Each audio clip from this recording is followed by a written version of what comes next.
जब टीवी में देखा कि बहुत लोग ठीक हो गए, बहुत लोग ठीक होते जा रहे, तो हमने सोचा हम भी देखते हैं। मेन चीज़ में पैसे नहीं खर्च होते हैं, जो हम मसाले प्रयोग करते हैं वही सब रहता है, इस वजह से और ज़्यादा आसान है। नमस्कार दर्शकों, स्वागत है आप सभी का हमारे बेहद खास कार्यक्रम में। मैं हूं आपके साथ शैलजा त्यागी। दर्शकों, लखनऊ विजिट पे सेहत और ज़िंदगी प्रोग्राम की पूरी टीम है, जहां पे हम अपने दर्शकों से मिल रहे हैं, उन पेशेंट से मुलाकात कर रहे हैं जिन्होंने हकीम साहब के बहुत सारे नुस्खे अपनाए, जिन्होंने हकीम साहब के नुस्खे अपना के खुद को सेहतमंद बनाया है। बहुत सारे पेशेंट ऐसे भी हैं जिन्हें बहुत लंबे समय से बीमारी थी, लेकिन जब वो हमारे साथ जुड़े, हकीम साहब के नुस्खे अपनाए, तो आज वो खुद को कितना सेहतमंद महसूस कर रहे हैं, ये जानेंगे उन्हीं की ज़ुबानी। तो लखनऊ में हम जिनके घर पहुंचे हैं उनका नाम है आशा यादव जी। तो आज उनसे हम खास बातचीत करने वाले हैं। चलिए मिलकर उनका स्वागत करते हैं। बहुत बहुत स्वागत है मैम आपका। मैम, आप कहाँ रहती हैं? आपकी उम्र कितनी है? मेरा नाम आशा यादव है, लखनऊ में रहते हैं, राजाजीपुरम में। जी, आपकी उम्र कितनी है? मेरी उम्र इस समय 63 साल होगी। हकीम 63 या साहब 64 से ऐसी होगी। कैसे जुड़े आप? हम टीवी में देखते थे कई बार, तो एलोपैथिक दवा तो हमने कभी खाई ही नहीं, लेकिन हमें ये केवल गोली आसान लगी, सुबह शाम खाना, और उसके साथ दूध मिल जाता था।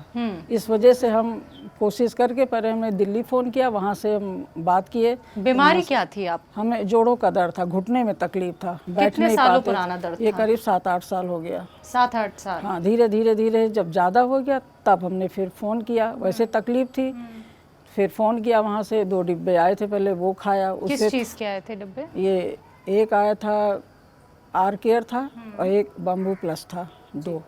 उसके बाद से फिर यहाँ इनकी क्लिनिक खुली, फिर वहाँ से हम दवा लेने लगे।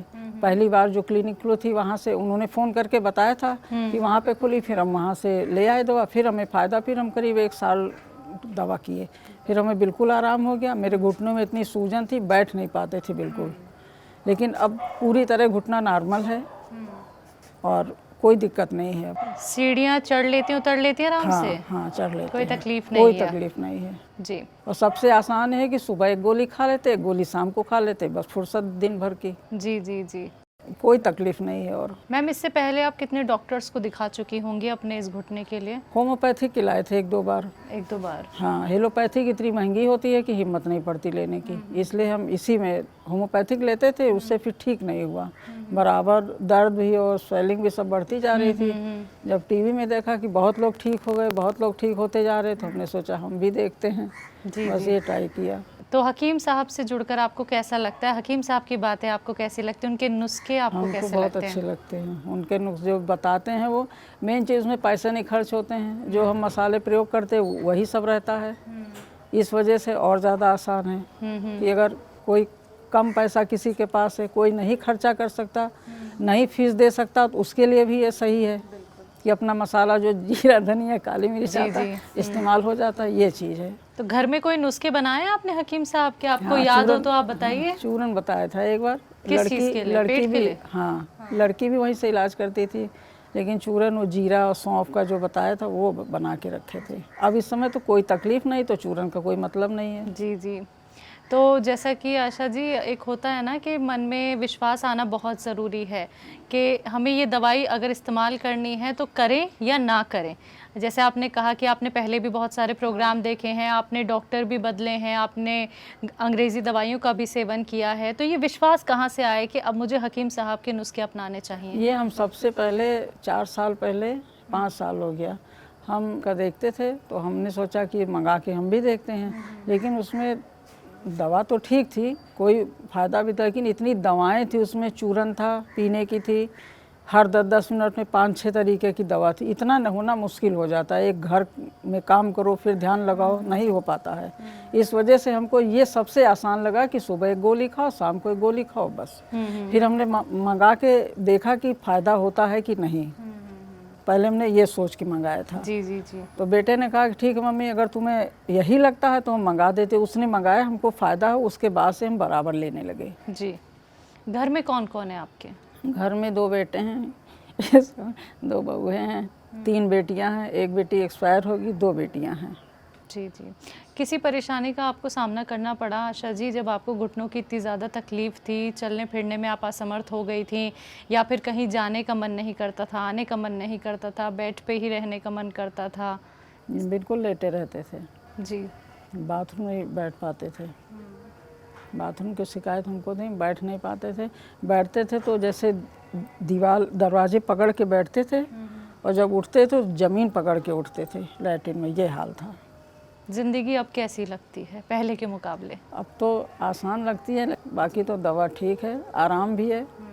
घुटने मेरे पहले ऐसे हाथ रखते थे तो घुटना यूँ लगता था, ऐसे जैसे यहाँ चौड़ा पूरा ऐसे लगता था। अब इस समय हम लेने लगे ऐसे ऐसे लगते हैं तो लगता कि मेरा घुटना है ही नहीं, मेरा पहले जैसा है ये चीज़। मैम, कुछ अनुभव आपका ऐसा भी रहा कि आप मार्केट में गई हों और हकीम साहब के कुछ प्रोडक्ट्स आपने नकली देखे हों, या फिर ऑनलाइन आपने कभी मंगवाना चाहा हो और आपके पास नकली चीज़ें आ गई हों? नहीं, ऐसा था नहीं। हमारे पास फ़ोन आया था हाँ। करीब 1.5 साल पहले। उन्होंने फ़ोन किया कि आप दवा खा रही हैं, तो हम समझे वहीं का होगा जहाँ से हम लेते। तो उन्होंने कहा कि आप दवा ले रही हैं मैम? हम कहा बिल्कुल ले रहे हैं। फ़ायदा है? हम कहा हाँ फ़ायदा है। तो कहें आपकी दवा जो है हम यहाँ से भेज दे रहे हैं आपको, उसके साथ आप कौन कौन सी दवा लेती हैं? तब मुझे शंका हुई कि अगर ये दवा वहाँ से मेरी आ रही है तो मेरी दवा इनको पता होगी खुद कि हमें कौन सी दवा जा रही है। तो हमने कहा भैया, फिर हम चुप हो गए। तो कहें, हम कहा भैया आप याद नहीं ना, डिब्बे देख के बताएंगे आपको। ठीक है। 1-2 महीना से हम छोड़े हुए, हमको ध्यान नहीं है। फिर उन्होंने बोला कि नहीं मैम, आपकी दवा आप कहिए, हम उसके साथ तेल भी भेजेंगे और दवा भी देंगे, सब कुछ। तो हम कहे भैया ऐसा है, हम दवा नाम याद रही है। फिर 2 दिन के बाद तो कहे अच्छा ठीक मैम, आप बता दीजिएगा फ़ोन करके, या फ़ोन आएगा तब बताइएगा। फिर हमने कुछ नहीं कहा। दूसरे दिन फिर उनका फ़ोन, तीसरे दिन फिर उनका फ़ोन आया कि मैम वो आप अपनी दवा बता दीजिए तो मैं यहाँ से भिजवा रहा हूँ, और कोई शुल्क नहीं, आपका चार्ज जो है वही पड़ेगा, और आपकी दवा आपके घर पे पहुँच जाएगी। तो हम कहे भैया तो कि आप नाम बता दीजिए। तब हमको कुछ शंका हुई, पहले से 2 दिन सोचा खूब। तब हमने कहा मेरी दवा वहाँ से आ रही तो वहाँ वालों को पता होना चाहिए कि मेरी कौन सी दवा आ रही है। तो बोले कि मैम आप एक बार नाम बताने का कष्ट कीजिए, और आपकी दवा चल चुकी है। फिर फ़ोन कट गया। फिर 5-6 दिन के बाद फिर फ़ोन आया कि मैम आप अपना एड्रेस बता दीजिए, और आपकी दवा लखनऊ पहुंच चुकी है। तब हम गुस्से में, वैसे उम्र के साथ गुस्सा भी आता। तो हम कहे एक बात ये बताइए, अगर मेरी दवा चल चुकी है, लखनऊ तक पहुंच चुकी है, तो मेरा एड्रेस तो वहाँ लिखा हुआ है, तो उसी पे आना चाहिए। फिर वो तो हमको नहीं पता है। हमका ऐसा है, हमको दवा लेना हो, मेरे यहाँ क्लिनिक खुली, हम वहाँ से ले आएंगे बस। तो आपकी हमेशा से दवाइयाँ क्लिनिक से ही आई हैं? हाँ, हमेशा क्लिनिक से ही लाते हैं। हकीम साहब आपका ये इंटरव्यू सुन रहे हैं और आपको देख रहे हैं, आपकी सारी बातें उन तक पहुंच रही हैं, कोई मैसेज उनके लिए? उनकी एक बात, मैसेज क्या, वो इतनी सेवा कर रहे हैं, बहुत अच्छी बात है। देखते रहते हैं, रात में कभी नींद नहीं आती तो भी खोल देते, तो भी आता रहता है NTV, वो भी देखते हैं। सुबह भी, मतलब कभी भी देखते हैं, क्योंकि हम अपने यहाँ से पूरे अपनी फैमिली से अकेले हैं। तो जब भाई बहन करते तो हमें बहुत अच्छा लगता है। जी जी। चलिए मैम, आप बहुत सेहतमंद रहें, बहुत अच्छी रहें, ये हमारी पूरी टीम की तरफ से आपको शुभकामनाएं हैं। और बस यही कहना चाहेंगे कि आप कभी बीमार ना रहें, रोग मुक्त रहें। लेकिन ये हार्ट वाली जो दिक्कत होगी, इसके लिए हमें उनसे बात करना पड़ेगा, या रिपोर्ट भेजेंगे तब हमें बताएंगे। हम कुछ कराना नहीं चाहते हैं। बिल्कुल बिल्कुल मैम। तो बहुत अच्छा लगा मैम आपसे बात करके, आपके घर आके, और कोशिश हमारी हमेशा यही रहेगी कि आपकी बात हकीम साहब से होती रहे, आप हमारे साथ जुड़े हमें रहें। बता दें नुस्खा, या हमें दवा वहाँ से दे दें, हम ठीक हो जाएं, हम कुछ और नहीं। जी, बहुत बहुत शुक्रिया मैम हमारे साथ जुड़ने के लिए। Thank you.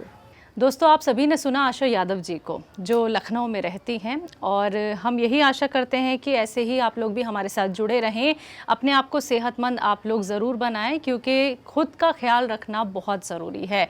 हर एक उम्र में आपको कोई ना कोई बीमारी हो सकती है, लेकिन ज़रूरत है खुद को इतना मजबूत रखने की कि आपको किसी की ज़रूरत ना पड़े। अगर आप लोग भी हमारे साथ जुड़ना चाहते हैं, अपने घर आमंत्रित करना चाहते हैं, तो आप भी सेहत और ज़िंदगी प्रोग्राम का हिस्सा बन सकते हैं। आज के इस खास कार्यक्रम में बस इतना ही। मुझे दीजिए इजाज़त। नमस्कार।